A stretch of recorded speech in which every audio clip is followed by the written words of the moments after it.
bueno, que ya esto empezó y que la gente se puede ir sumando. Le damos la bienvenida a Meudio Cío, que está acá ya en la sala, Meudio Cío de la Fundación Fernando Albán, y estamos esperando por la conexión tanto de Calixto Ávila como de Tairi Moya, con quienes vamos a comentar la sesión de hoy de Venezuela en la Corte Penal Internacional. Nos tomamos entonces unos minutitos, puede ser, y van sumándose. Bienvenido Mariano de Alba, bienvenida Bea, veo a Chudo Torrealba, Otto Joven. Ya veo a Tairi, vamos a darle micrófono. Hola Luis, buenas tardes, muchísimas gracias por la invitación. Hola Tairi, genial, qué bueno que ya están por acá. Me gustaría escucharte, eso para ver cómo están los micrófonos. Hola Luis, buenas tardes, muchas gracias. Genial, listo, estamos funcionando. Esperamos un chilín por Calixto. Aquí está, listo. Calixto está en la sala, le damos micrófono también. 6 y 5 y 3 entonces.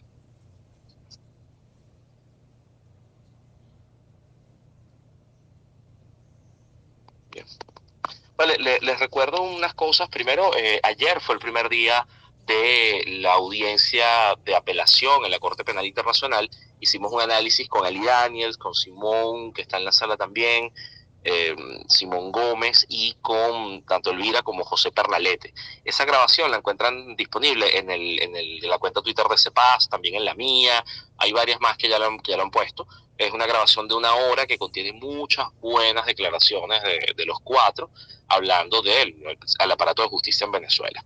Hoy nos vamos a enfocar en este segundo día de audiencia de apelación. Entonces, bienvenidos todos, buenas tardes ya, mediodía en Venezuela, 5 de la tarde en La Haya. Empecemos. Lo primero es que la audiencia de apelación de Venezuela ante la Corte Penal Internacional iba a tener 6 puntos que se iban a trabajar. Esos 6 puntos, pues resulta que ayer se resolvieron 3 y hoy se trabajaron 3 y hoy se trabajaron 3 más. Y no es un juicio a Venezuela, no hay una condena, no hay una decisión inmediata, sino que la decisión de la sala de apelación saldrá más adelante, en unas cuantas semanas o quizás poquitos meses, no debería tardarse mucho, pero pocas semanas. Y curiosamente acá no había 2 partes. Estaban los jueces de la sala de apelación y del otro lado estaban los representantes del Estado venezolano, quienes los defendían. Estaba también la Fiscalía de la Corte Penal Internacional y esta oficina, que es la Oficina de Atención a Víctimas, Oficina Pública de Atención a Víctimas de la Corte Penal Internacional. Entonces lo que veíamos ahí, 4 partes que estaban hablando, pero bueno, los jueces son los jueces. Entonces, dicho esto, me gustaría empezar. Tenemos a Calixto en sala, pero no le hemos dado micrófono. Calixto, si estás allí, solicita por favor conectarte o te sumo yo acá. Déjame ver si lo puedo. Antes de empezar, me gustaría tener a Calixto de una vez. Aquí está.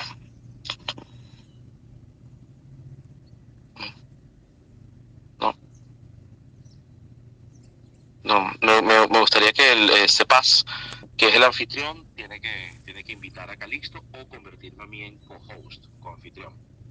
Así que, por favor, estamos trabajando en la casa de CEPAS, en la Casa de Justicia y Verdad, una coalición de distintas organizaciones de derechos humanos en Venezuela. Bien, entonces me gustaría empezar con Tairi Moya. Tairi es doctora en Derecho Internacional y profesora de la Universidad Complutense de Madrid. Tairi además le tengo que agradecer personalmente porque fue de las primeras personas que me envió un montón de PDFs cuando le pregunté por la Corte Penal Internacional hace como 2 años. Así que, Tairi, me gustaría que nos pusieras en situación de qué ocurrió hoy y qué observaste tú que puede ayudarnos a nosotros a entender en Venezuela, los venezolanos, sobre cómo va el proceso en la CPI. Si quieres, enciende el micrófono y te escuchamos. Hola Luis Carlos, buenas tardes a toda la audiencia, pues gracias por la invitación y estamos para servir cualquier apoyo que necesiten en nuestra labor formativa. En relación a la audiencia de hoy, pues fue una audiencia bastante álgida, sería la palabra que yo utilizaría, por la forma en que se manejaron puntualmente los representantes del Estado. tengo muchos años siguiendo las audiencias ante la Corte Penal Internacional debido a mi labor académica, y la verdad es que nunca había visto lo que se observó el día de hoy. Y de manera general, en comparación inclusive a la audiencia del día de ayer, la audiencia de hoy tuvo una especial, ¿cómo lo diríamos de una manera así? Una especial, un especial trasfondo por los temas que se estaban manejando hoy, que más que de forma, por decirlo así, eran temas de fondo, ¿no? Porque el Estado está alegando el supuesto error que existe porque se le ha exigido que investigue los elementos contextuales de los crímenes de lesa humanidad. Y claro, el Estado planteaba la pregunta si se debían efectuar o utilizar los mismos tipos de conducta, si se debían investigar los elementos contextuales, si se debía utilizar inclusive la frase de crímenes internacionales. Me llamó poderosamente la atención que la audiencia fue manejada como si se estuviera más que todo en el supuesto procesal que permite el artículo 19 del Estatuto de Roma, más que el supuesto que estamos ante el artículo 18, ¿no? Y de hecho, muchas de estas alegaciones que hace el Estado han sido vistas previamente no solo por la Corte Penal Internacional, sino porque muchas de estas situaciones y preguntas han sido evaluadas por las cortes antecesoras, es decir, los tribunales ad hoc, le hace Ruanda, Yugoslavia.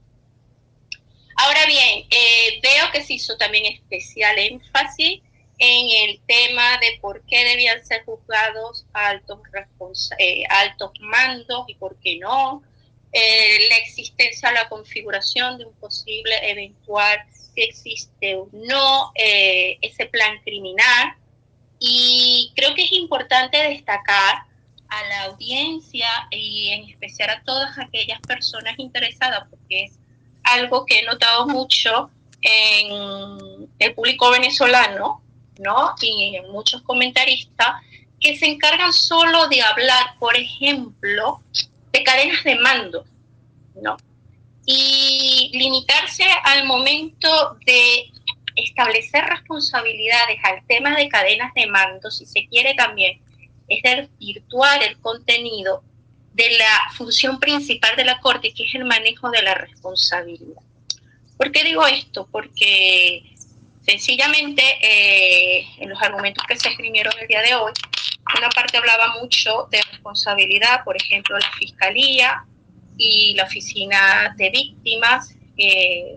Por otra parte, la contraparte hacía mención a que solo se debían evaluar a los responsables de la comisión del crimen, a los perpetradores directos, y por qué la doctrina del derecho internacional no se empeña en hablar únicamente de cadenas de mando, ¿no? Porque la responsabilidad en el contexto internacional y de acuerdo a lo establecido por el artículo 25 del Estatuto de Roma y en especial del artículo 28, se hace una mención muy fuerte a cómo se debe establecer esta responsabilidad. Y la responsabilidad en la comisión o eventual comisión de crímenes internacionales no conoce líneas rectas en la comisión de crímenes.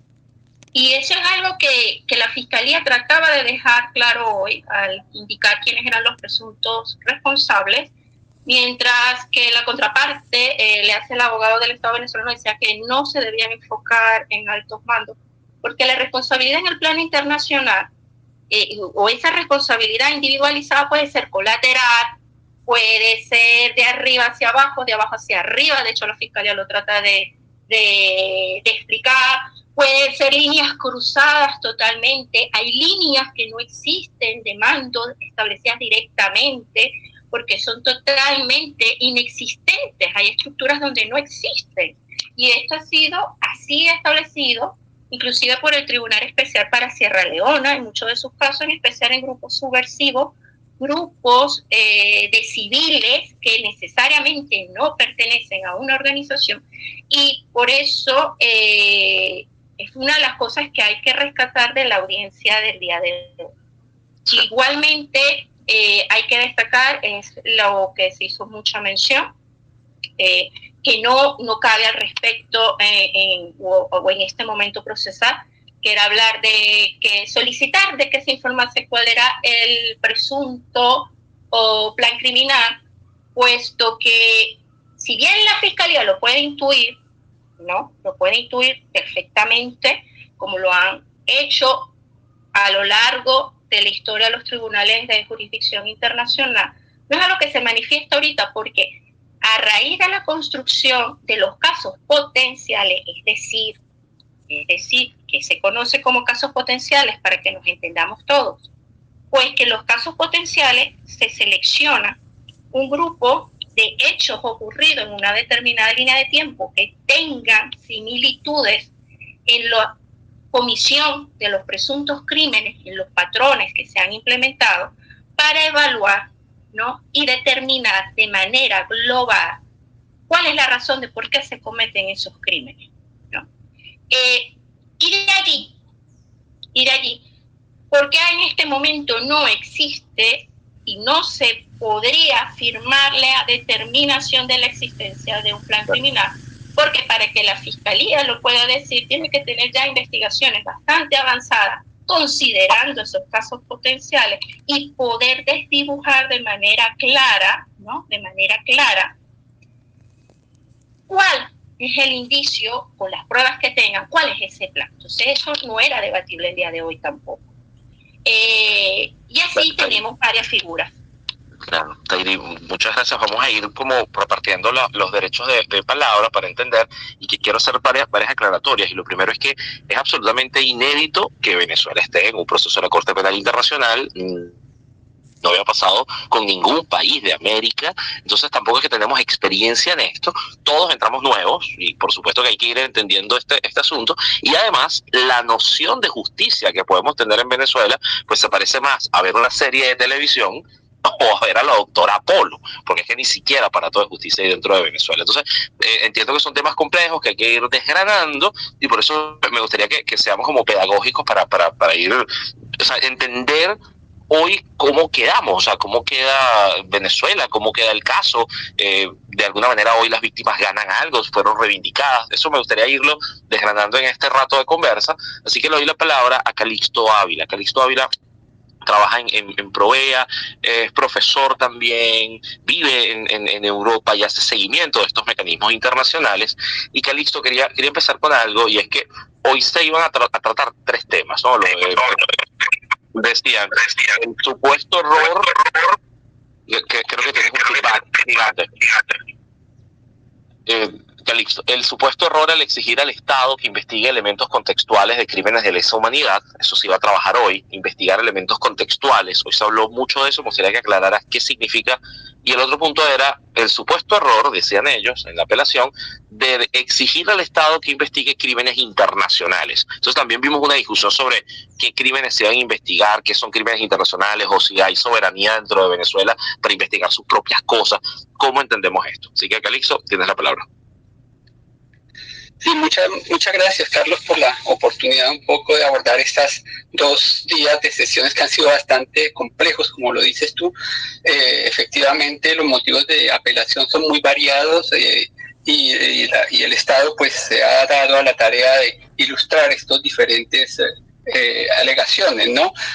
Yo creo que hicimos frente a un Estado que tiene claro que sus investigaciones no son genuinas y que tampoco reflejan las investigaciones que está adelantando la Corte Penal Internacional. Y en estos temas, el tema de los elementos contextuales de los crímenes, en particular si son sistemáticos, o si, por ejemplo, corresponden más bien al tema de la política de un Estado, es decir, si existe un plan detrás de estos crímenes, pues es claramente uno de los elementos que debe ser investigado.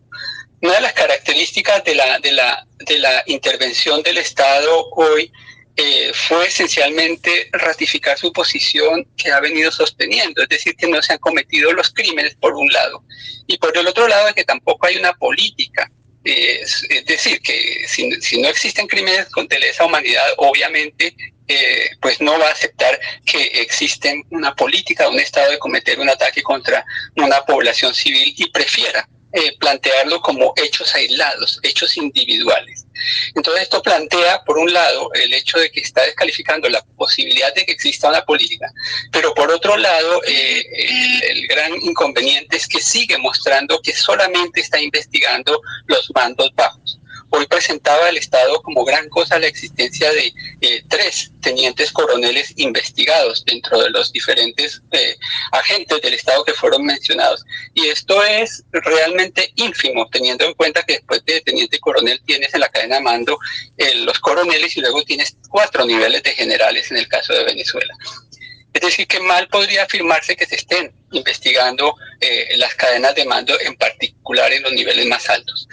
Y allí yo quiero volver un poco a lo que sucedió el día de ayer, porque también es importante como ver qué trató de hacer el Estado ayer. El Estado ayer trató de descalificar la decisión de la Sala de Cuestiones Preliminares sobre la base de que los documentos, por lo menos hablaban de 25.000 documentos que habían sido transmitidos, no habían sido traducidos a los idiomas de francés e inglés.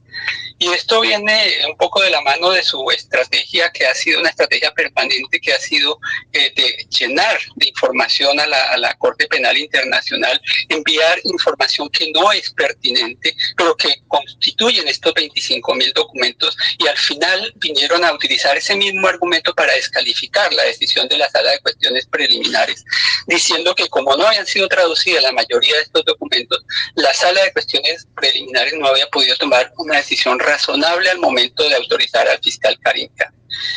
El otro punto que yo creo que es importante destacar en el día de hoy, ya viniendo a las decisiones de hoy, fue el argumento con el que cerró el Estado venezolano. Y fue básicamente el argumento de que se trata de un proceso esencialmente político. Y lo hizo sobre la base de la remisión de los 6 estados, y utilizó inclusive el retiro de Argentina, de los estados remitentes. Inclusive mencionaron una declaración de Argentina que se equivocaba inclusive el Tribunal Internacional y hablaba de la Corte Internacional de Justicia. Pero este argumento, que digamos que es lo que indica la debilidad del resto de los argumentos del Estado, porque al final los abogados acostumbran a guardar los mejores argumentos para el final de la audiencia, y fue esencialmente el argumento político. Es decir, están tratando de explicar que debido a la remisión no existieron suficientes filtros por parte de los jueces para determinar si se había constituido el elemento material de los crímenes, es decir, si se habían cometido crímenes de lesa humanidad en el país. Ahora, esta estrategia de tratar de descalificar esta investigación por el hecho de haber sido remitida por los estados es muy peligrosa, en la medida en que si los jueces aceptaran esta solicitud, este argumento, para aceptar en apelación los argumentos del Estado, y por lo tanto reversar o revisar la decisión o darle la razón al Estado, la decisión de la Sala de Cuestiones Preliminares de haber autorizado al fiscal, significaría que en adelante las revisiones de los estados estarían sometidas exactamente al mismo cuestionamiento. Cualquier remisión de los estados por una situación en un país daría lugar a que en ese país las autoridades de ese país cuestionaran la remisión también por razones políticas. Entonces digamos que es un argumento bastante amplio, un argumento que uno podría al inicio, cuando escuchaba uno al canciller de Venezuela hacer su intervención, podría pensar no es un argumento para este proceso para estas audiencias, pero luego fue reforzado el argumento por el abogado del Estado venezolano, justamente con el objetivo de volver a poner el foco en el hecho de que se trataba de un examen politizado y descalificar el procedimiento en la medida en que no existían controles previos por parte de los jueces de la Corte Penal Internacional. Entonces digamos que para resumir un poco, este proceso es la primera vez que tenemos una audiencia. En el caso de Filipinas, por ejemplo, no existió este tipo de audiencias. Y lo que estamos haciendo frente es a argumentos en las etapas primarias de los procesos dentro de la Corte Penal Internacional que pueden marcar el desarrollo de la Corte Penal Internacional frente a situaciones similares en el futuro. Muchísimas gracias, Calixto. Tienes el feedback. Listo, silenciado. Bien, y fíjense algo que plantea técnicos. Tairi Moya nos dice que hoy se habló más de fondo que de forma. Calixto nos recordó que ayer hubo críticas a las formas. Entonces me gustaría luego volver con ustedes a estas discusiones que se dieron, porque es que parecían desencajados, hubo argumentos duros, hubo incluso como intentos de descalificar a la propia Corte Penal Internacional. Entonces me gustaría que fuese preparando argumentos para eso, pero quiero darle la bienvenida a Meudi Osío. Meudi es la esposa del concejal Fernando Albán, que fue asesinado en el año 2018, y creo que también su historia es importante en términos de cómo las víctimas se siguen organizando, cómo las víctimas siguen insistiendo en justicia, y entonces por ahí va mi pregunta: ¿qué se siente ver que estas cosas avanzan en espacios internacionales? Bienvenida, Meudi. Buenos días a todos, un placer, gracias por la oportunidad. Bueno, es la opción que tienen las víctimas en los espacios internacionales. Ya el caso de Fernando cumplió 5 años y hoy un mes más. Y en Venezuela no se obtuvo la debida justicia que se merece. Desde el principio, eso ocurrió en octubre del 2018, ya en diciembre, finales de noviembre de ese mismo año, estábamos ante organismos internacionales, en este caso la Corte Interamericana, exponiendo el caso de Fernando, porque desde un principio su caso fue oscurecido con el pronunciamiento del fiscal general del régimen, esa dualidad de información entre el ministro de Relaciones Interiores. Ya no había claridad y hasta ahorita no tenemos claridad en el caso de Fernando.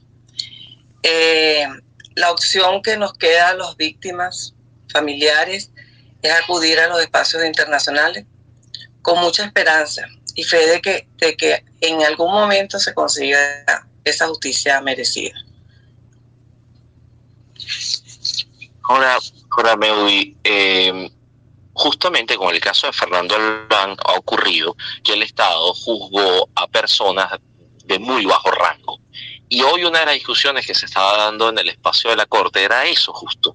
O sea, cómo no hay real intención de buscar a responsables, de altos mandos. ¿Eso cómo lo ves tú?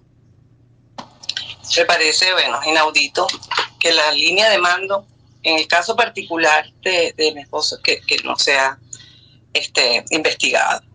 Mi esposo, desde que fue apresado, fue injustamente detenido, sin una orden judicial. A Fernando se le violaron todos sus derechos desde su detención. Luego hubo una desaparición forzada. Se le violaron todos sus derechos. Posteriormente fue objeto de tortura y muerte en custodia dentro de las instalaciones del SEBIN, Policía Política del régimen de Nicolás Maduro. Entonces, yo quisiera que me explicaran cómo la línea de mando no fue enterado de lo que sucedió con Fernando en las instalaciones del SEBIN. Eso es inaudito. El régimen se quiso lavar la cara, condenando a 2 custodios de hecho cambió el delito, porque el fiscal, sin ninguna investigación previa, anunció que Fernando se había suicidado, que se lanzó del piso 10 del edificio del SEBIN, pero posteriormente 2-3 años después, cambiaron el delito a homicidio culposo y condenaron a 2 custodios del SEBIN por permitir que Fernando se suicidara. Ese es el homicidio culposo, la calificación que le dieron. Ya estas personas están en libertad, en ningún momento estuvieron detenidos ni nada. No permitieron la participación de los abogados de la familia en ese caso. Y para ellos ese caso está resuelto. Ya se lavaron la cara con el caso de Fernando, según su teoría. Pero desde el ministro de Relaciones Interiores, desde Nicolás Maduro hacia abajo, son responsables de la vida de mi esposo.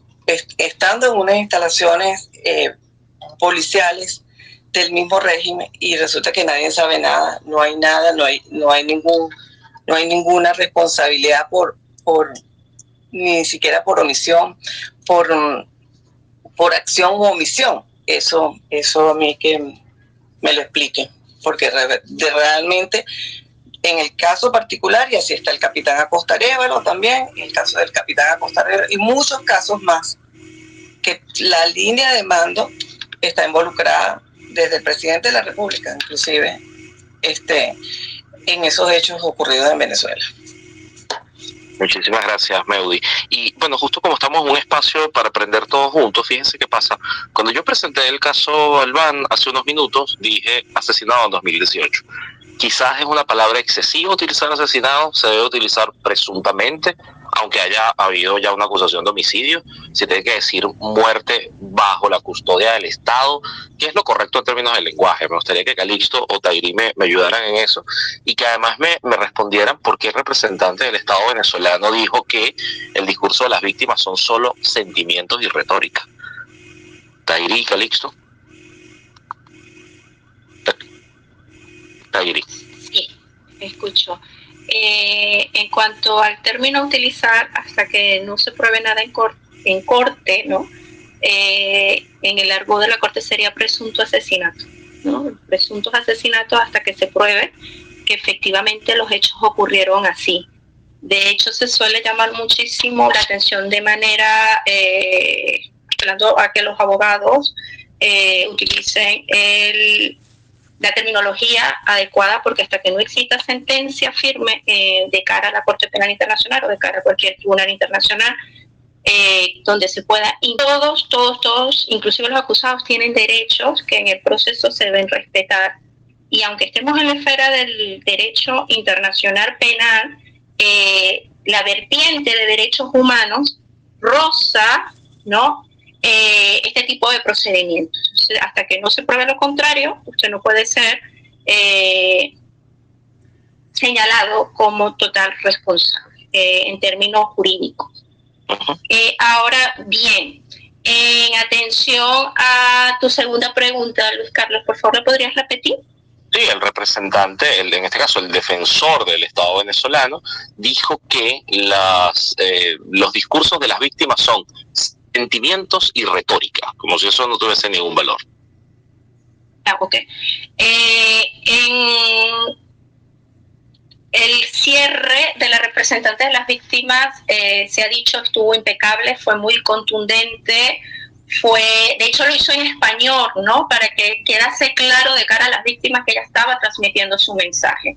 Eso sin lugar a duda marca muchísimo a los jueces y a todo aquel que pueda estar participando en este tipo de procedimiento. Y tanto es así que el abogado defensor del Estado venezolano lo sabe. Él viene de este mundo, él es un señor que fue inclusive hasta juez en el tribunal para Ruanda, si mal no recuerdo, y por eso trata de debatir inclusive con argumentos que suelen ser utilizados por abogados propios del norte, ¿no? Que suelen señalar, no se pueden cargar con discursos emocionales.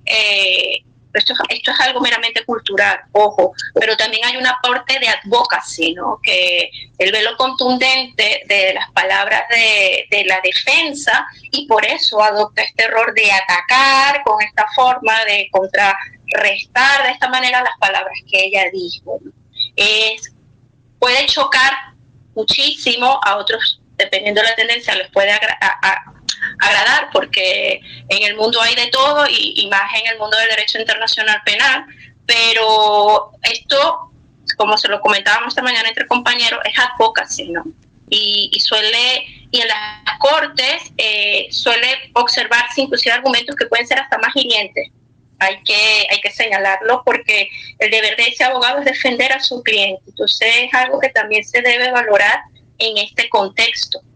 Vamos a encontrar este tipo de roces culturales, legales, porque no es fácil dirimir situaciones donde personas de distintas partes del mundo, con diferentes formas de pensar, diferentes acercamientos jurídicos, tratan de llegar a la respuesta sobre una situación planteada. Gracias. Con eso termino. Gracias. Calixto, tú decías que esta situación de la apelación no había ocurrido con el caso Filipinas, que se da con el caso Venezuela. ¿Pasó algo en estos 2 días que a ti particularmente te sorprendiera? Y lo pregunto con cierta malicia, porque para esta audiencia estaba ya el documento del Estado venezolano, estaba el documento de la Fiscalía, de la Unidad de Víctimas, entonces más o menos se sentía como predecible lo que podían decir las partes y las respuestas que iban a recibir. Pero hay algo que a ti te ha llamado la atención. Cuéntanos, porque es como si fuese un partido de fútbol y cómo jugaron.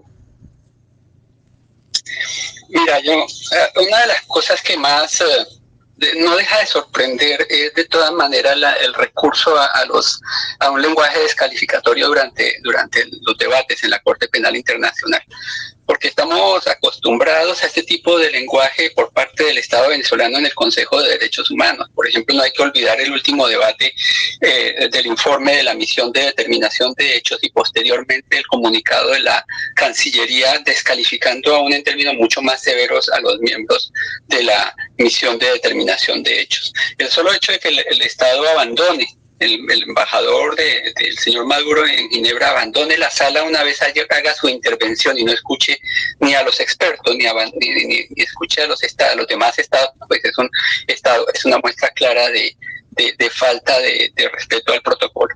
Pero que esto se repita en la Corte Penal Internacional como modus operandi no solo del Estado, de los agentes del Estado, sino también de los mismos abogados, pues es bastante preocupante.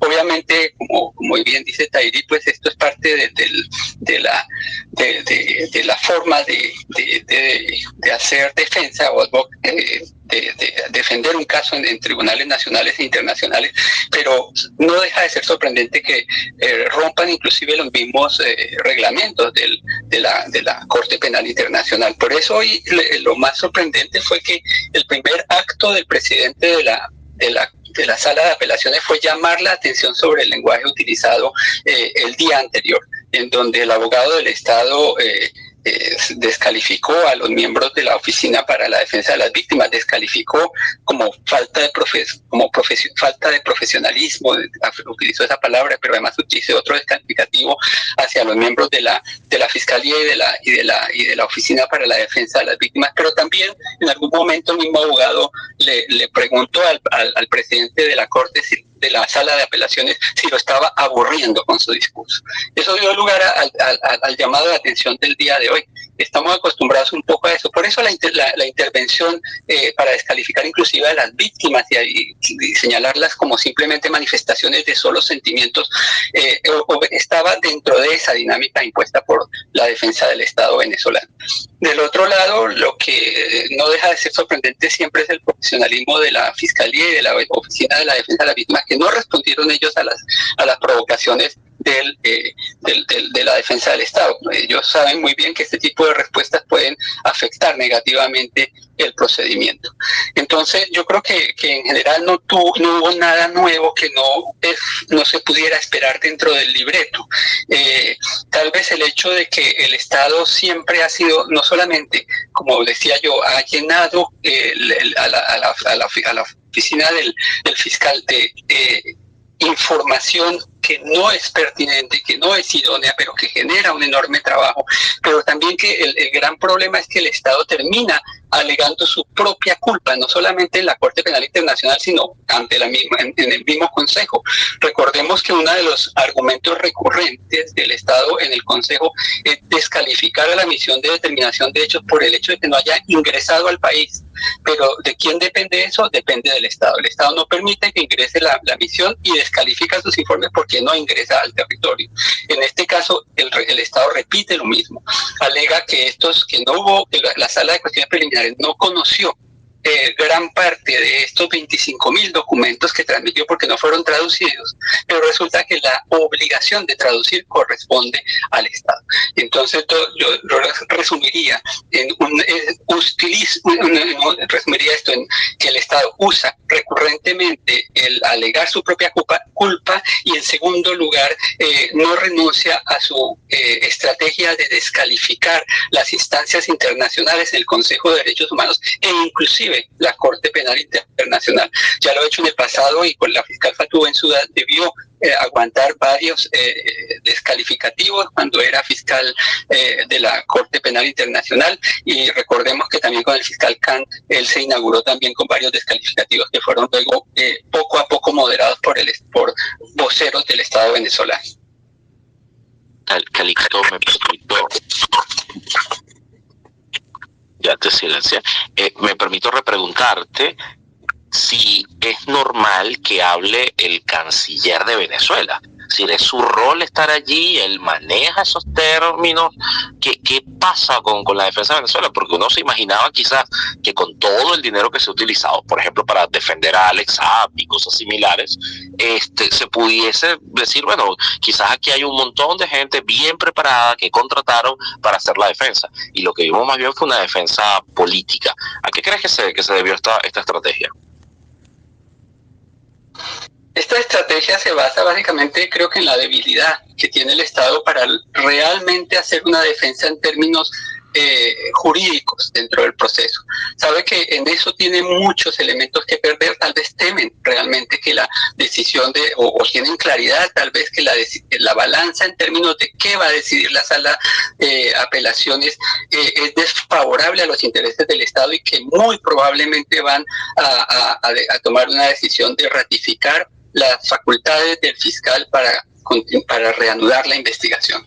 Entonces, en ese sentido, su presencia está destinada a abrir una compuerta, y esa compuerta se abre por lo menos en dos dimensiones.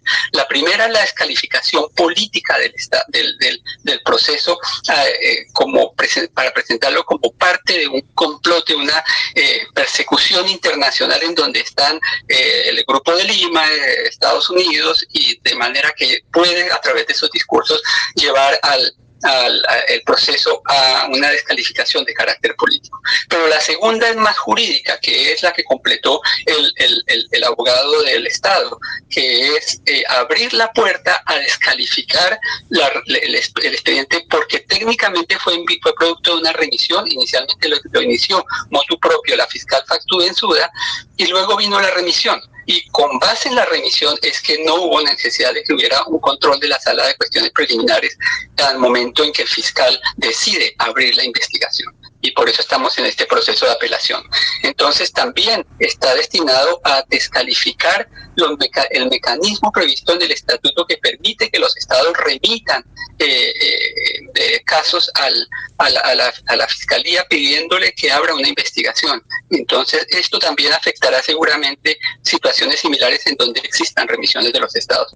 No olvidemos que el Estado venezolano siempre ha jugado con una lógica de crear solidaridades en estados victimarios. Es lo que hace en el Consejo de Derechos Humanos, tratando de obtener el apoyo de muchos estados que tienen mecanismos como la misión de determinación de hechos, que están bajo investigación, para descalificar esos mecanismos de investigación y llevar todas las relaciones solamente al terreno de la cooperación técnica por parte del Consejo de Derechos Humanos. En el caso de la Corte Penal Internacional tiene también un poco esos componentes. El Estado pretende evitar que se investigue en el caso de si ha habido o no crímenes de lesa humanidad en el país por parte de la Corte Penal Internacional, poniendo el foco en las funciones de cooperación y asistencia técnica que están previstas en los memorándum de entendimiento y que se materializan en la supuesta pronta apertura de la oficina del fiscal en Venezuela. Muchas gracias, Calixto. A Meudy le tengo...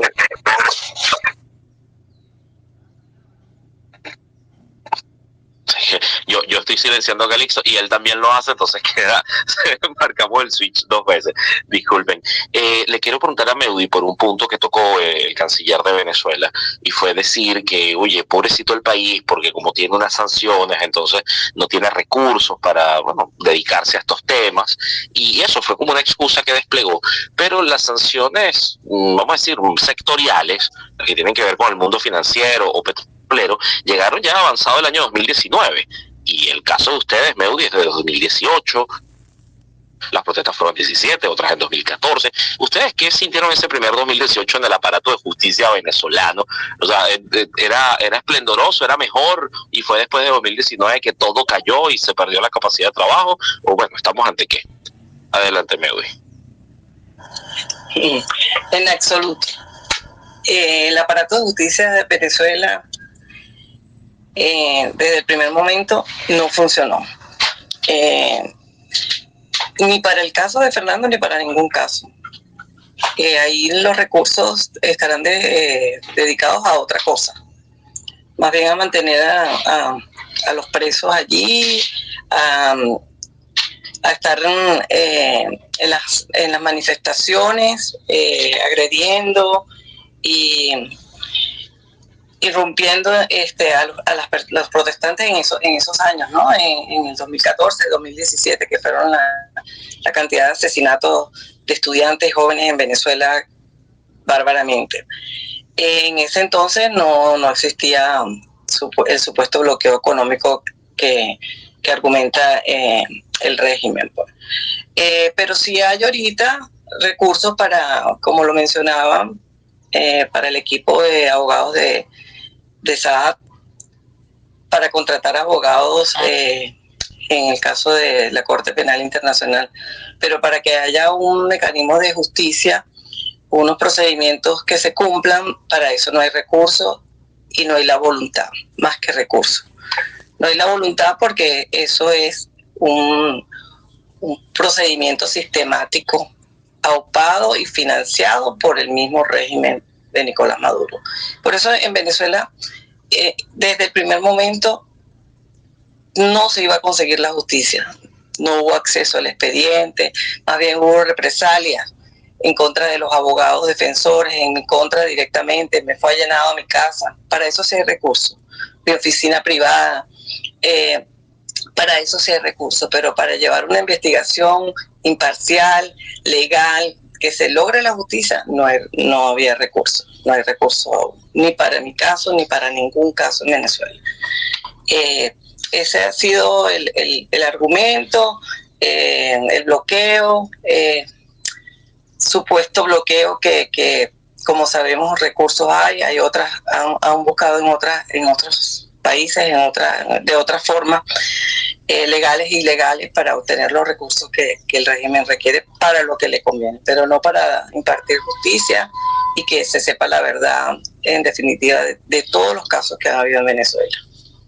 Muchísimas gracias, Meudy. Les recordamos a quienes nos escuchan, estamos hablando de la segunda audiencia de apelación, el segundo día de esta audiencia de Venezuela en la Corte Penal Internacional. Ya es el último, ya terminó. La decisión de la sala de apelaciones no se toma hoy, se toma más adelante, pero quiero que Tairí o Calixto me diga si además de esto el Estado venezolano puede aplicar a otros mecanismos para seguir dilatando el proceso, porque además hoy sí quedó claro y se dijo allí, aunque hubo que hacer una aclaración, que la Fiscalía sigue investigando. De hecho, desde que le dieron la orden en junio hasta ahora lo ha hecho entrevistas, ha recibido documentos, sigue recibiendo gente. ¿Qué más puede hacer el Estado venezolano además de esto para seguir dilatando el proceso? Sí, Luis Carlos, gracias por tu pregunta. Efectivamente, el Estado está utilizando en este momento la prerrogativa otorgada por el artículo 18 del estatuto, en donde estamos nada más que al frente de la situación. Es decir, ahorita se está evaluando, para ponerlo así en términos, para que todos, o para hacer llegar el mensaje, se está revisando qué ha pasado de manera global en Venezuela. Entonces, por eso nos referimos a la situación de Venezuela. Cuando se pasa a la etapa de investigación, es que tengo que hacer comentario a esto sí o sí para poder caer a donde quiero llegar, y a raíz del inicio de esta investigación y de los primeros pasos que se realicen, del levantamiento de pruebas, de la determinación de las eventuales víctimas, considerando los casos potenciales y tal, la Fiscalía pasa a determinar nombres, ¿no? Hay que considerar que la Fiscalía ha anunciado efectivamente que está investigando los hechos aparentemente perpetrados, bien sea por fuerzas del ordenamiento militares, fuerzas civiles, policía, cuerpos de investigación, por otra parte, civiles armados, ¿no? Y claro, establecer la responsabilidad de quiénes son los involucrados, ¿no?, en cada uno de estos grupos que están siendo investigados, es una tarea que debe realizar la Fiscalía. Por eso lo vuelvo a unir en atención al llamado de ojo con lo de cadenas de mando, porque hay sitios donde esas cadenas no están necesariamente establecidas, por ejemplo el caso de los grupos civiles armados. Y cuando la Fiscalía trata de establecer esa responsabilidad, bien sea de manera colateral, de arriba hacia abajo, de abajo hacia arriba, inclusive así, como ya lo comenté, de manera cruzada, se determinan los nombres de los posibles responsables. De cara a esto, el artículo 19, ahí es cuando ya hablamos, cuando tenemos un nombre identificado, que va a ser identificada esa persona, ahí es cuando hablamos de la existencia de un caso dentro de una situación. Entonces, en ese momento, en el artículo 19, se permite que el Estado pueda decir, yo estoy juzgando a esa persona en mi jurisdicción nacional. De hecho, hoy se discutió muchísimo sobre el planteamiento, si era viable o no, del name sin idem, es decir, que una persona no puede ser juzgada dos veces. Aquí, jurisprudencialmente, la Fiscalía tiene razón, la investigación y aplicar el test, ¿no?, que se esté investigando los mismos hechos y las mismas personas, sirve para garantizar que si el Estado presenta los nombres de las personas que está investigando, la Fiscalía corrobore y diga, ¿este se está investigando aquí? ¿Sí o no? Si se está investigando, bueno, detenemos porque efectivamente el Estado sí que lo está investigando y lleva investigaciones adelantadas. Claro, tienen que ser juicios creíbles, ojo, todo tiene que ser creíble y con resultados garantizados. O no lo está investigando, yo sigo con mi investigación. Esto se discutió muchísimo en la audiencia del día de hoy de por qué la importancia de aplicar este test al examinar la situación. Pero el kit de la cuestión es que en ese momento del artículo 19, el Estado puede levantar la mano y decir, yo sí estoy juzgando o estoy investigando a la misma persona y tengo hechos que así lo corroboran. Claro, al igual que se aplica el criterio que trató de manejarse y de dejarse asentado por parte de la Fiscalía, se tiene que presentar información nueva, pruebas reales, contundentes. No me valen las gestiones de investigación o las supuestas labores que estés haciendo. A mí lo que me interesa son los resultados. ¿Y por qué el empeño de la Fiscalía, de que lo notamos también mucho hoy en la audiencia, de pedir que se investigasen altos mandos, ¿no? Es porque ese es el espíritu, la razón de ser del Estatuto de Roma. El Estatuto de Roma te dice sencillamente que está diseñado para determinar la responsable, o las responsabilidades, mejor dicho, de todos los máximos que ejerzan el poder o que conformen una organización criminal que estén perpetrando crímenes internacionales. Esa será una segunda oportunidad que volverá a tener el Estado. Pero vamos, lo que se trató de hacer hoy por parte de la defensa del Estado venezolano, sin lugar a duda, era hacer ver con los argumentos que hubiesen podido ser utilizados en la aplicación del artículo 19. De una u otra manera, el Estado ya agotó esos argumentos de manera como que muy pronta, ¿no? Al llamado del artículo 19. Entonces, el Estado, o mejor dicho, la defensa del Estado, en este caso el señor Ben, tendrá que hacer reingeniería de sus argumentos si se llegase a ese momento. ¿Y cuánto tiempo tardaría llegar a ese momento? Es impredecible. ¿Cuánto tiempo pueden durar las investigaciones? Porque dependerá de las labores y de inclusive la cooperación que pueda brindar el mismo Estado venezolano y las labores investigativas que pueda llevar la propia Corte Penal Internacional. No. Muchísimas gracias, Tairi Moya, doctora en Derecho Internacional y profesora de la Universidad Complutense de Madrid.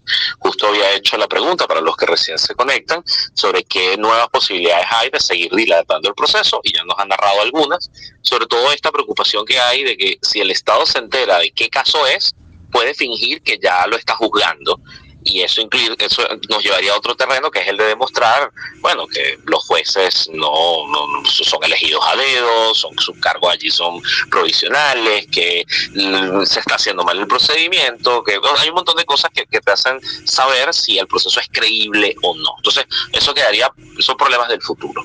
Sin embargo, con Calixto quiero que detalle la tensión, o esta cosa que se empezó a hablar, de que como Venezuela ahora va a tener una oficina de la Corte Penal Internacional, una oficina que se espera que sea de cooperación técnica, esta oficina puede ser utilizada para dilatar el proceso en Venezuela, está más bien para ayudar, para acelerar. Digo porque el Estado venezolano hoy desplegó una suerte de defensa en la que parecía no tener miedo o no tener reparo en ser mal vistos, ¿no? Que la gente los evaluara como gente que no teme ser señalada por lo que ha hecho y que se ha garantizado impunidad. Entonces, algo tiene que ver con esto, que vaya a haber una oficina.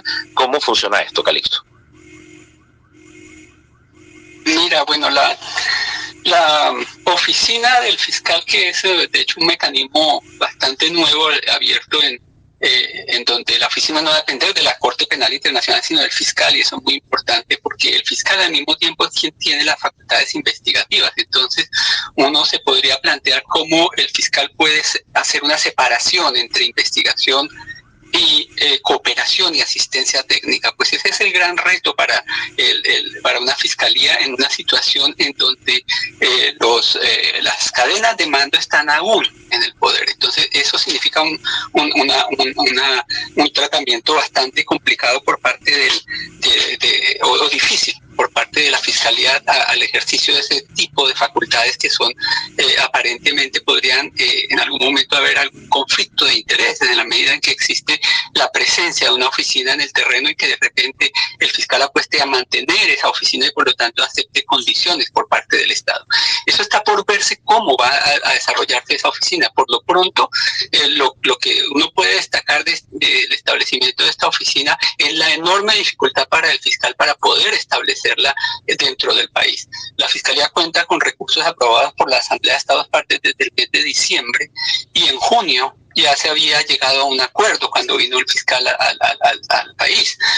Días antes estuvo en Colombia y firmó un acuerdo con la Jurisdicción Especial para la Paz que ya empezó a implementarse desde el mes de agosto. Es decir, estamos ante dos memorándum de entendimiento que son casi uno seguido del otro en la misma semana, y sin embargo en Venezuela hasta el momento no existe ninguna información pública. En Colombia existe información pública sobre el memorándum, es público, no es confidencial, y en Venezuela el memorándum es confidencial, y además su desarrollo, si se ha habido algún desarrollo, es completamente secreto. De hecho, hoy tuvimos algunas informaciones durante la audiencia en donde los abogados daban por hecho de que había algunas relaciones de cooperación y asistencia ya técnica ya inclusive en la formulación de leyes. Entonces es preocupante que eso no se esté dando de cara al país. El tema es entonces cómo va a resolver el fiscal el ejercicio de estas funciones de cooperación y asistencia técnica en el país con independencia. Entonces eso lo podremos valorar una vez que el desarrollo de la oficina, que sea establecida, porque Si ha habido relaciones de cooperación y asistencia técnica, han sido fuera del marco de la oficina, por cuanto no hay ningún tipo de información de que esa oficina esté establecida. Sobre todo porque la cooperación y asistencia técnica no está dirigida a la investigación en sí misma, sino a funciones de crear políticas públicas en materia de administración de justicia. Y en un Estado democrático las políticas públicas son esencialmente elaboradas de cara al país, de cara a la sociedad, con la intervención de la sociedad y la discusión amplia. Si eso no ocurre, ya si existen ya realmente algunos pasos de cooperación, porque está por ver si lo que dieron los abogados hoy era cierto, si ya existen algunos pasos de cooperación para la construcción y la modificación del aparato legal en Venezuela, es bastante preocupante que la sociedad no tenga ninguna información. Entonces yo lo que creo es que tenemos que esperar por lo pronto a que se materialicen este memorándum de entendimiento para saber cuál será la dimensión y el alcance de esta oficina en el caso de Venezuela. Muchas gracias. Bien, fíjense, vamos a ir llegando hacia el cierre. Voy a hacer una pregunta a Meudi y luego vuelvo con Tairi y Calixto para que nos cuenten de qué más tenemos que estar pendientes en adelante. Y creo que por supuesto nos queda de tarea a todos leer el Estatuto de Roma o tener algún tipo de guía para entenderlo, porque bueno, ahora va a ser una bitácora para los venezolanos. Pero sí me interesaría con Meudi volver a las palabras de Paulina Macida. Paulina Macida, desde la Oficina de Defensas de la Víctima de la Corte Penal. Y no solamente hoy las representó, sino que hizo mensajes para que también entendieran que esto era con ellos. Habló en español, siendo ella italiana, y una de las cosas que decía era cómo las víctimas siguen esperando justicia, siguen trabajando y confían en la Corte Penal Internacional. Ahora, en el caso de Meudi, también han acudido a otros espacios como la CIDH, ya lo comentaba, y lo que quisiera contarte es cómo sientes tú a los movimientos de víctimas, Meudi, cómo se organizan, de dónde están sacando fuerzas, cómo resisten y sobre todo qué podemos hacer toda la sociedad venezolana para acompañarlos. Meudi, adelante. Bueno, de verdad que yo admiro a todas las víctimas y familiares de víctimas que hemos estado en todo este proceso. Que uno no se agota, uno no se cansa de buscar esa justicia. La señora Pernalete, su esposo, de verdad que son dignos de admiración. Y todas aquellas familiares de víctimas y víctimas directas que se han organizado en búsqueda de esa justicia. Yo estoy fuera de Venezuela y quizás la gente pensará, bueno, para mí es más fácil hablar o participar en todas las cosas que tengo la posibilidad porque estoy fuera, pero más admiración para las personas que están en Venezuela y siguen luchando por la justicia de su familia, de su propia justicia, sin miedo al régimen. Porque continúan las torturas, continúan las detenciones, esto no ha parado. Con la Corte Penal Internacional es una ventana que se abre. Oyendo a los ponentes aquí, me da un poco de miedo esa oficina a ser instalada, esa cooperación técnica, pues, porque creo que hemos subestimado mucho a ese régimen y por eso estamos a estas alturas del tiempo, ¿no? Que continúan en el gobierno y continúan haciendo de la suya. Lo que ha pasado en estas sesiones de apelación con la posición del gobierno, de verdad que no es de extrañarla, porque así ha sido durante todos estos años de burla y de inacción para solucionar y para hallar esa justicia, para permitirnos hallar esa justicia. Hay que seguir adelante, lo que desde mi espacio hay que seguir adelante, hay que seguir luchando por esa justicia en todos los ámbitos. Se nos cierran una puerta y se abren otras más. Y es inalcanzable e inagotable todo lo que nosotros podemos hacer, pero hay que seguir en esa lucha. Pasa el tiempo, ya yo llevo 5 años en esto, otras personas llevan mucho más, otras están empezando y saben el trayecto que tienen que recorrer. Pero no nos cansaremos. No nos cansaremos porque tarde o temprano habrá esa justicia para todos los que se la merecen, porque no son cualquier cosa, son nuestros familiares, somos las propias víctimas que han sufrido y están sufriendo este régimen violador de derechos humanos. Meudi, gracias mil por acompañarnos y bueno, también reconocer a quienes nos acompañan en la sala. Hay víctimas familiares, hay organizaciones que llevan también casos, que los acompañan y todos son necesarios en esta red, así que sepan también que cuando habla la Corte, cuando habla la unidad de víctimas, lo hace gracias a que gente como ustedes ha insistido, ha documentado, ha llevado las cosas y eso pues tiene frutos. Sin embargo, tengo que cerrar con Tairi y con Calixto con las preguntas que se hace todo el mundo. 1, ¿qué sigue? Y 2, ¿hasta cuándo? ¿Hasta cuándo es este proceso? Sé que quizás no hay respuestas exactas, pero como son los expertos, están más cerca de lo que está pasando, me gustaría que nos dieran algunas luces y esperanzas. Tairi, ¿qué sigue y hasta cuándo? Gracias, Luis Carlos. ¿Qué sigue? Es importante advertir a la audiencia que suelen ser procesos complejos, ¿okay? No hay soluciones mágicas, por lo tanto muchos de ellos toman años en resolverse.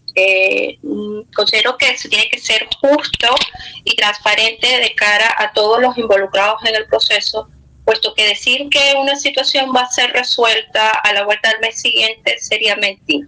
Lo esperable, en todo caso, de esta fase es esperar que la sala de apelaciones emita su sentencia. Podría ser, tal vez, considerando alguno que otro plazo que se ha presentado anteriormente, que pudiese salir como muy tarde el primer trimestre del año que viene. Sin embargo, esto no está garantizado, ¿ok?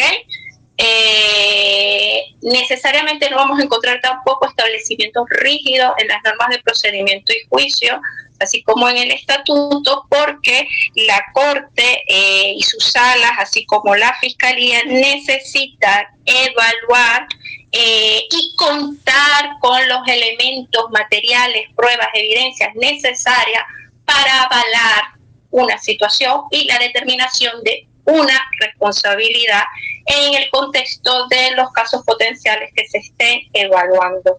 ¿Qué quiero decir con esto? No hay fórmula mágica. Como lo dije al principio, no se puede decir que es algo que va a durar un año, que en menos de un año vamos a tener órdenes de captura. No, dependerá, puede ser de un año a un mes, a un día, a 5 años, dependiendo de las pruebas que pueda tener la oficina de la Fiscalía para determinar si efectivamente esa persona es lo suficientemente responsable como para emitir una orden de captura o una orden de presentación ante la Corte. Entonces, en todos los plazos hay que ser muy realista y no decir que automáticamente todo va a operar, ¿no?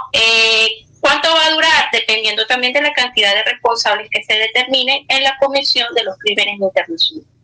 Dependiendo de estos casos, por ejemplo, se está a la expectativa de si se va a incluir el crimen de asesinato que no está incluido o no se conoce que está incluido. Habrá que esperar si se incluye. Si esto se incluye, obviamente, se amplía el rango de personas que puedan estar envueltas en la comisión de estos crímenes. Lo esperable, desde mi punto de vista, es que sí puede ser altamente o hay altas posibilidades de que los mismos sean incluidos. Eso por una parte.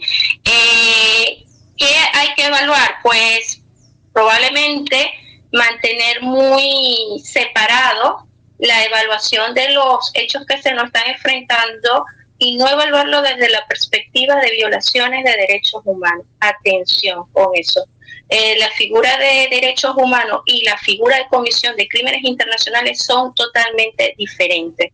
Y esto no nos debería de extrañar que aparezca inclusive en la sentencia de la sala, porque de cara al Estado venezolano existen violaciones a derechos humanos. Ojo, indicar que existe la violación de derechos humanos implica nada más declarar la responsabilidad internacional del Estado, ¿no? Mientras que para la Fiscalía reafirmó hoy contundentemente que sí existe la Comisión de Crímenes Internacionales en virtud de que se han configurado los elementos caracterizadores de este crimen, lo que permitiría determinar responsabilidades personales. Ahí estaría el clic también para una próxima sentencia de la Sala de Apelaciones. Tairi, disculpa, pero es que necesito una aclaración con esto. Acabas de decir que es distinto hablar de violación de derechos humanos que de estos crímenes que investiga la Corte. Entonces, lo que llego a entender es que cuando se habla de violaciones son responsabilidades del Estado y ante la CPI entonces son responsabilidades individuales, son personas que van a ser investigadas. ¿Es así o nos estamos perdiendo algo de esta historia? La historia es mucho más extensa, pero efectivamente en dos platos es así. Violaciones de derechos humanos o el régimen de derecho internacional de los derechos humanos, el régimen legal internacional, es totalmente diferente al de la Corte Penal Internacional. Son regímenes diferentes. El régimen de la Corte Penal Internacional es lo que se conoce como derecho internacional penal. Es decir, figuras que han nacido, ¿no?, en las discusiones ejercidas, ejecutadas en el seno de organismos internacionales y de los hechos que han trascendido la conciencia humana, y que el derecho internacional público, en su proceso de conocer y dar respuesta a diferentes hechos que se viven a nivel mundial, decidió, y los estados así lo quisieron, crear estas figuras de crímenes internacionales. Los crímenes internacionales no es más que los crímenes más atroces que se cometen en la comunidad internacional, los cuales deben ser juzgados, investigados y juzgados, porque a la de impunidad se entiende que son una amenaza para la seguridad y la estabilidad mundial. Sencillamente vivimos en una comunidad internacional, un mundo cada vez globalizado, que el hecho de que ocurre en un país va a afectar irremediablemente la realidad mundial. Entonces, por eso la finalidad de la Corte Penal Internacional es luchar contra la impunidad. Es cierto que la Corte tiene que complementar la jurisdicción nacional. Sin embargo, sin olvidar, que esto también salió mucho a flote en las discusiones del día de hoy, es que su deber principal es luchar contra la impunidad. ¿Cómo se lucha contra la impunidad? Pues revisando que los estados cumplan sus obligaciones establecidas en las convenciones internacionales. En este caso, Estatuto de la Corte Penal Internacional, y de cómo los estados van a atender y van a cumplir de buena fe las responsabilidades que adquirieron en la comunidad internacional.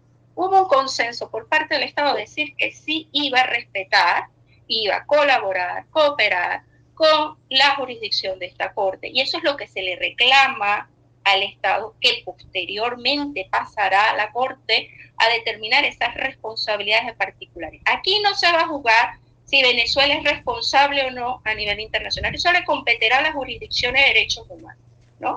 Aquí lo que se va a juzgar es si las personas que determine la Corte son responsables sí o no por los hechos que se suscitaron, por los crímenes que se cometieron en un determinado territorio.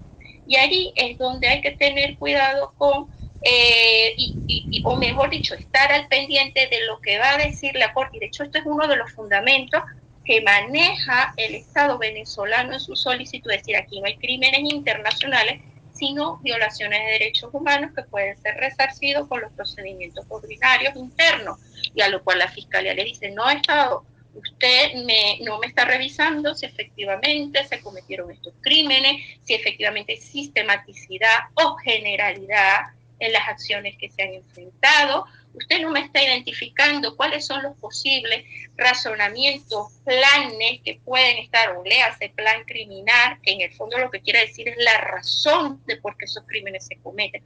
Usted no me está delimitando eso, entonces yo necesito que usted me lo delimite, ¿no? Y esa era en parte la discusión que teníamos. Entonces, no hay que mezclar en lo absoluto los dos sistemas que existen a nivel internacional. Tairi, de verdad, muchísimas gracias. O sea, somos más de 100 personas conectadas acá. Yo creo que la mayoría acabamos de recibir una clase por primera vez, ¿no? de este elemento en particular, y que además define lo que ustedes estaban viendo, que quizá era distinto a lo que el resto estaba viendo, ¿no? Y por eso las entrevistas se hacen a expertos. Gracias mil. Calixto, cerramos entonces contigo. ¿Qué viene ahora y hasta cuándo?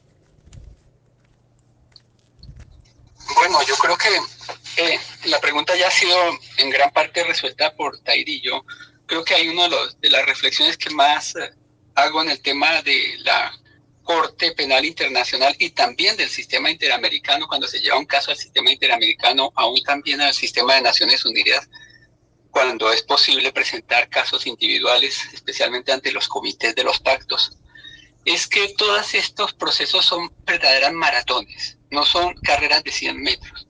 Y significa que debes prepararte para la fatiga de una maratón y para poder afrontarla a paso, a un ritmo que no significa carreras espectaculares, pero que significa paso a paso para llegar a la meta.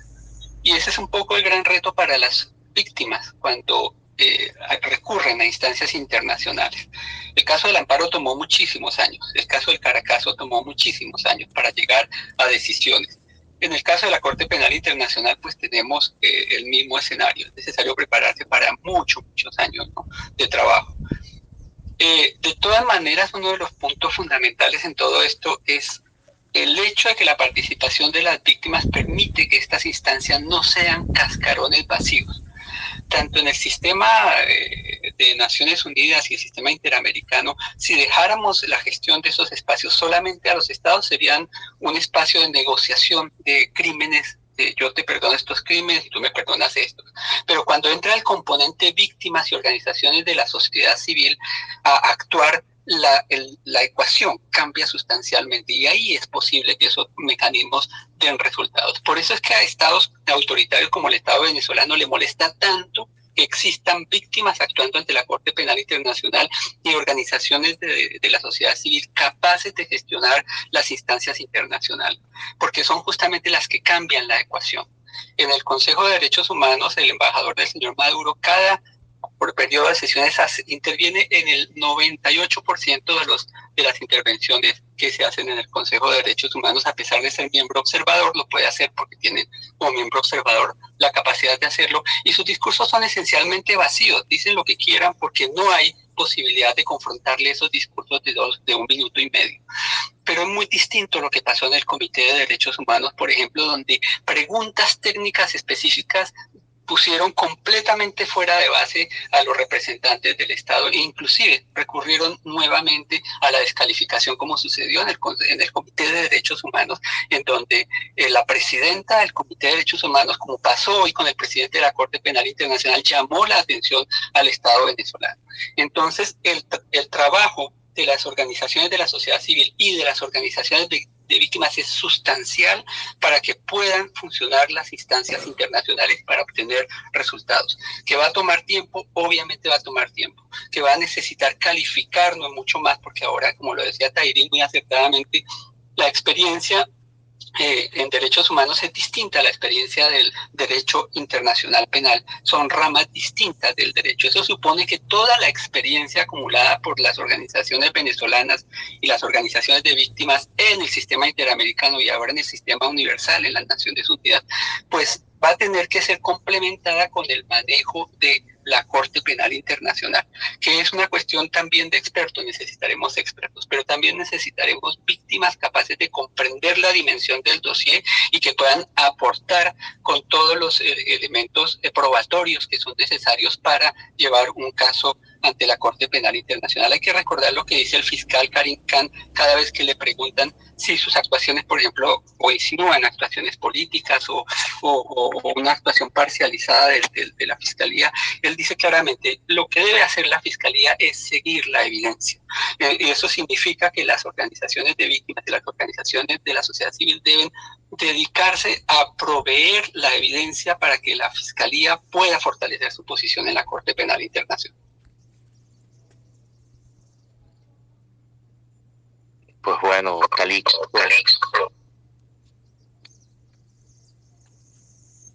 Calixto, Tairí y Meudi, muchísimas gracias por acompañarnos. Uno sale de estas conversas no con el ánimo de decir, bueno, entonces a otra vez hay que esperar, porque fíjense, Calixto usó un término interesante, que es decir, que falta tiempo de trabajo, no tiempo de espera. Y eso pues también inspira a que mucha gente siga adelante y además contagie, porque algo que ha ido pasando con esta información en redes es que, fíjense, por ejemplo, con la Corte Penal Internacional se estaba esperando que algunas víctimas enviaran los formularios a principios de año, formularios donde le dijeran a la Corte que querían que siguiera la investigación, y no se sabía cuántas podían llegar. Unas centenares, cómo se coordinaba eso, desde dónde, y resulta que al final llegaron más de 2.000 formularios que representaban a más de 8.000 personas distintas, llamando, o sea, diciéndole a la Corte Penal que siguiera con la investigación. Y esos son efectos como de contagio, ¿no? Bueno, si este caso se está trabajando, yo también tengo una historia que contar y entonces la comparto con quien me conecto, y ese entonces es un trabajo de redes, de organizaciones no gubernamentales, de las distintas diásporas, o bueno, en términos singular, la diáspora venezolana que está desparramada por allí y que hay un montón de víctimas que hasta ahora no han conseguido atención. Entonces lo que tenemos por delante es muchísimo trabajo. Yo les invitaría por favor a que siguieran a las organizaciones no gubernamentales de Venezuela o que están afuera y que también son parte de esta red. Ven que en la sala está CEPAS de anfitriona, está Provea, está Justicia, Encuentro y Perdón, está Amnistía Internacional del capítulo venezolano, Acceso a la Justicia, está Alerta Venezuela, está el Foro Penal, está la gente de Alfavic. Hay distintas organizaciones y en cada una de ellas usted puede sumarse como un voluntario, como una persona que puede ayudar, porque es eso, años que nos vienen de una carrera a largo plazo, pero años de trabajo. Así que gracias mil por acompañarnos en estos 2 días de evaluación de las audiencias de la Corte Penal. Fíjense que el formato de Twitter Space no funciona muy bien porque es audio, es ligero y además tiene una libertad que, bueno, para los medios sería imposible de trabajar en este momento por la censura y la persecución. Y bueno, esperemos que estos espacios pues también se puedan mantener. Quedo completamente a la orden y muchísimas gracias a CEPAS y Amnistía por la confianza. Tengan todos muy, muy buenas tardes. Hasta luego. Gracias.